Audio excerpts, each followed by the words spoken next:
Yo, it's Chuck from InternetSmarks, here to talk to you again for another CWC prediction video.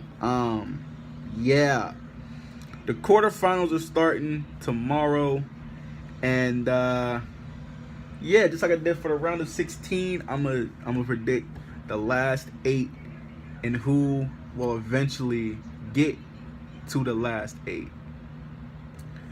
Last 4, I should say. We're gonna start, as you see on the screen. The first match I have up top is Zack Sabre Jr. versus Noam Dar. If you don't agree with my seeding, it was literally done because it was done like this because the app wouldn't put the bracket the way that WWE has the bracket with the app I was using. So if you don't agree with the seeding, I personally would have put Kota Ibushi first, put that at the 1, but whatever, and probably wouldn't have Brian Kendrick at the 7th seed, but that doesn't matter. We got Zack Sabre Jr. versus Noam Dar. I was talking about, I believe Noam Dar is on Monday Night, going to Monday Night Raw and be part of that cruiserweight division. To me, he'll put on a good match. Zack Sabre Jr. He's just too renowned. He's too much of a star, and he is going to win this match. I don't know how he's gonna win it. He might. He might make him submit just to show how dominant he can be, and like the later on in this tournament he can still make people submit. And he kind of needs that after he got that kind of like a, didn't he get like a roll up win or some type of weird pinfall win? So I think he'll probably try to make somebody submit to like really show that he can really be dominant in this tournament, show that he's a force. And of course he's one of the favorites to win this, but just, the people that think that maybe his style is kind of it could be a way to make he could make Noam Dar tap out, or maybe he could just get him with a pinfall victory. You never know. If I had to bet on it, just because the way that they've been, I've seen a lot of the comments and people saying that they don't really like the way that he's performed so far. I feel like WWE would go with like a submission that really showed, okay, this guy is for real. So I got Zack Sabre Jr.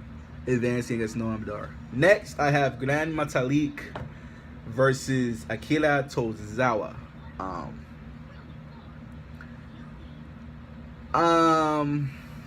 This one's more of a tough one. I could see this going either way, really. But, Tozawa is a guy that's known worldwide. He's one of the bigger names in this tournament, so I can see why they'd go with him. Gran Metalik has been very impressive in this tournament, so I can see why they'd go with him. I feel as though Metalik and him going to Monday Night Raw, and Tozawa doesn't bring the same star appeal that Zack Sabre Jr. does. So I'm gonna go with Metalik, because this would get him another extra match in to get the fans familiar with him as he goes on to Monday Night Raw. Next, we have Kota Ibushi versus Brian Kendrick. I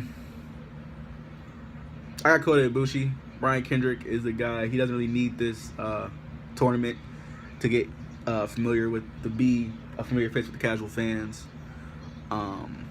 And I've always felt like this tournament's been more so to push the guys that are less known. It's been not a superstar, like Gran Metalik. Like, look at the last 4, Gran Metalik, Noam Dar, Rick Swann, TJ Perkins. I'm not familiar with any of those guys,